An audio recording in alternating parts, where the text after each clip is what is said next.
नमस्कार, जय माता दी। मैं हूं प्रीतम सिंह और आपका बहुत बहुत स्वागत है मेरे आज के इस न्यू वीडियो में। तो आज डेट है 31 अक्टूबर और आज यात्रा जा रही है हमारे चंडी माँ टेम्पल जो दौला में स्थित है, वहां से नुकनाली के लिए। और ये यात्रा रहेगी 2-3 दिन की यात्रा होगी। कल हम पहुंचने वाले हैं वहां पे। इस यात्रा का जो भी इतिहास रहेगा वो आपको इस वीडियो में दिखाने वाला हूं, और कैसे ये यात्रा जाती है, रास्ते में जो कुछ भी हमें मिलेगा वो सब चीज़ें आपको दिखाने वाला हूं। तो आइए चलते हैं और देखते हैं, करते हैं यात्रा के साथ आज का अपना सफ़र शुरू।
अच्छा, एक बात भूल गया था मैं आपको बताना।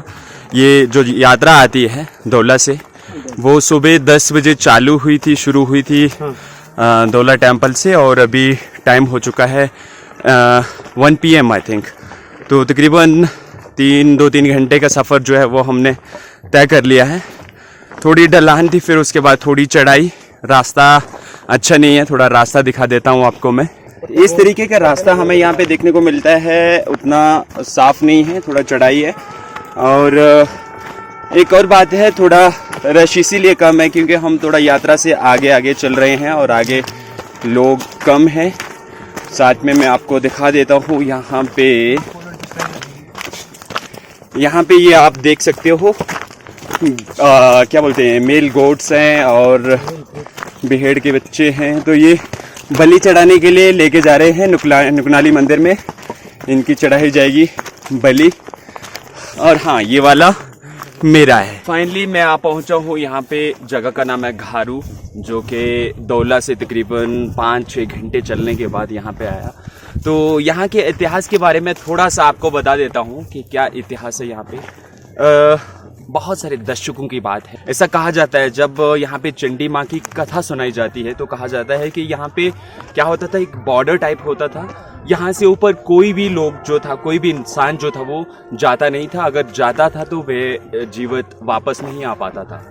और फिर जब चंडी माँ भगवती इन पर्वतों पे, जैसे कि दोला में, नुकनाली में, इन जगहों पे जब यहाँ पे प्रकट हुई तो क्या हुआ था कि माँ के साथ माँ का भक्त, जिसे रूप के नाम से जाना जाता है, जिसके आगे हमारा वंश चलता है, रूप और उनके बेटे गंगाराम से।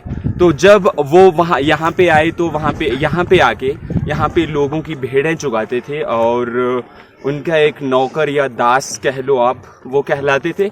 यहाँ पे भेड़ें जब चुगा रहे थे तो क्या हुआ था कि भेड़ें ऊपर चली गई और वो ऊपर जा नहीं सकता था। तो फिर सपने में जब चंडी माँ भगवती आई तो माँ ने जब बताया तो माँ से प्रार्थना करके उन्होंने भेड़ों को वापस लाया। और फिर उसके बाद दूसरी तीसरी बार चंडी माँ ने अपने भक्त को एक त्रिशूल दिया और कहा कि इस त्रिशूल को अपने साथ रख के आप ऊपर नुकनाली यानी कि कैलाश की ओर चढ़ते जाओ और आपको कुछ भी नहीं होगा। कोई यहाँ पे मोस्टली पता क्या होता है कि जो परियां होती हैं, जोगन जिसे कहा जाता है या परी जिसे कहा जाता है, उनका बहुत डर रहता था और वे जीवित नहीं आने देती थी। तो चलते हैं, इसके बाद भी और बहुत सारे पड़ाव हैं, वहाँ पे बातचीत करते हैं और बातें आपको बताता हूँ। तो बने रहिए वीडियो के साथ और हम अब चलते हैं ऊपर, कुछ और क्लिप्स भी दिखा देते हैं आपको इसी वीडियो के अंदर।